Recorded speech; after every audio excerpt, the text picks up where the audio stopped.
నమః శ్రీ మహాగణాధిపతయ నమః శ్రీ సరస్వత్యై నమః.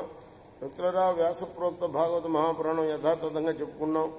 ఇందులో భాగంగా నిన్నటి వరకు మనం 5 స్కందాలు పూర్తి చేసి 6వ స్కందాన్ని 32 భాగాలుగా చెప్పుకున్నాం.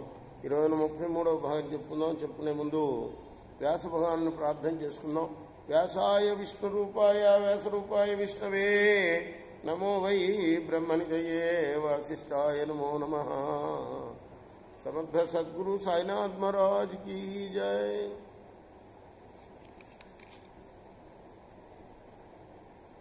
సద్గుణాలు సంపాదించుకొని సత్పురుషులుగా జగత్తులో ప్రశస్తి కాంచాలనే పవిత్ర భావంతో ప్రకాశించండి.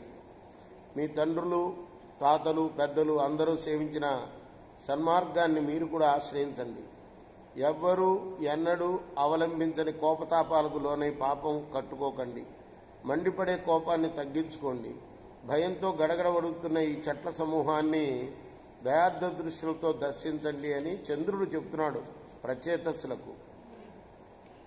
పిల్లలకు తల్లిదండ్రులు సంరక్షకులు, అలానే కళ్ళకి రెప్పలు రక్షకములు. అదేవిధంగా స్త్రీకి భర్త, ప్రజలకి ప్రభువు సంరక్షకులు. యాచకులకు గృహస్థులు, మందబుద్ధులకు బుద్ధిమంతులు సంరక్షకులు. వారే వారికి నిజమైన ఆప్త బంధువులు. అంతేకాక ఆప్త సమయాల్లో రక్షించి ఆదుకోలేని కఠిన చిత్తులైన మూర్ఖులు బంధువులు కానే కారు. ఇంకా చంద్రుడు ప్రాచేతస్సులను ఇలా వేడుకున్నాడు.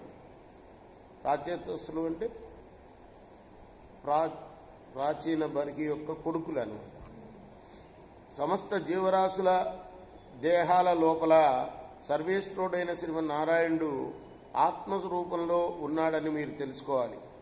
అలా తెలుసుకొని సర్వత్రా నిండి ఉన్న ఆ ఇంద్రియారమణుడైన గోవిందుని లోచూపులతో తనివి తీరా చూడాలి. అలా చూసినట్లయితే పరిశుద్ధాత్ములు, జ్ఞానస్వరూపులైన మిమ్మల్ని ఆ భగవంతుడు ఎంతో మెచ్చుకుంటాడు. మీరు చూసే ప్రదేశం అంతటా అన్నిట్లోనూ అలా మెచ్చుకున్న పరాత్పరుడు ఉన్నాడని తెలుసుకొని మీరు మీ కోపాన్ని శాంతింపచేసుకోవాలి. కోపగుణాన్ని వదిలి శాంతించి వృక్షాల సమూహాన్ని ప్రియం కలిగేటట్లుగా బ్రతికించండి. ఓ పుణ్యాత్ములారా, మీరు నా ప్రార్థనను అంగీకరించండి. ఇదిగో ఈ అమ్మాయిని చూడండి. ఈమె అప్సరస పుత్రిక. ఈమె పేరు మారిస. ఈ వృక్షాల నడుమ జన్మించిన ఈ సుందరిని మీకు ఇస్తున్నాను. ఈ లతాంగిని మీరు అర్ధాంగిగా స్వీకరించండి. సంతోషాన్ని పొందండి. ఈ తరువుల్ని ఆపద నుండి కాపాడండి అనే విధంగా ప్రాచేతస్సులకు నచ్చ చెప్పి ఒప్పించి మారిష అనే కన్యను వారికి అప్పగించి సోముడు వెళ్ళిపోయాడు. సోముడు అంటే చంద్రుడు. తర్వాత కథ మనం రేపటి భాగంలో చెప్పుకుందాం. కృష్ణార్పణమస్తు. సాయి కృష్ణార్పణమస్తు. శ్రీ సచిదానంద సద్గురు సాయినాథ్ మహారాజ్ की जय. చేకోరా హారతి దిగో సద్గురునాథ దేవా సాయినాథ.